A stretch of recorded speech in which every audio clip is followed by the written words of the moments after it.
In this tutorial, I'm going to show you how to set up a tambour beading needle and everything that you need to know about it. So I'm going to include some links to online shops where you can buy them. They generally cost about between $10 and $20 USD. They shouldn't cost any more than that. So let's get started. When you buy the tambour beading needle hook, they come usually in 3 sizes. Here I have the thinnest one, and then they come in a medium and larger size. And these are for handling different types of threads that you're going to stitch with. Now the thinnest thread, I have a thin filigree thread here. This is usually, kind of the thickness that you would have for sewing, and we use the smallest needle for this. See, it hooks on like this pretty well. This is about the right size for it, and this is the size that we use for attaching beads and sequins onto the fabric. Now the medium size and the larger sizes, they're used for thicker threads, like I said. So here's a medium size, and I have here thicker thread.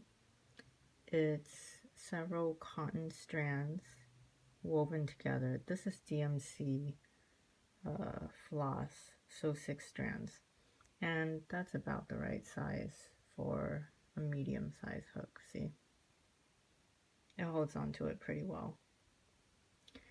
Now the biggest needle we'll use for the thickest threads. So we have something like top stitch thread. This is pretty sturdy and thick, and we'll hook it onto here. So depending on the thickness of the thread that you're going to stitch with, you want to adjust the size of your needle accordingly. Now let me show you about the parts of the hook. So here we have a wooden handle, and then there's a brass head here, which you can fasten your needle to, and this is done by screwing and unscrewing this. By screwing it, it tightens it in. Now the one thing I gotta teach you is you've got to make sure that the hook lines up properly. So when we're stitching, it's really hard to see where the front of the hook is. So we rely on this screw here to point us to the front of the needle.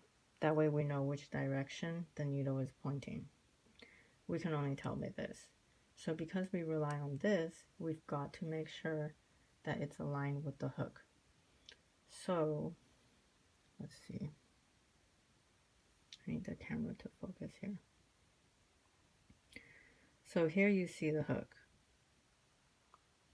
It's pointing this way, and then the hook comes back this way. So in this case, let me turn it this way so you can see. When the hook is facing like this, that means it's facing to the left. And we want this fastener to also face the left. So how do we do that? Here I have it lined up.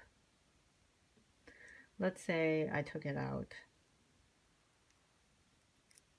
Okay, and then I'm replacing it with, say, a different size. I have to put it back in.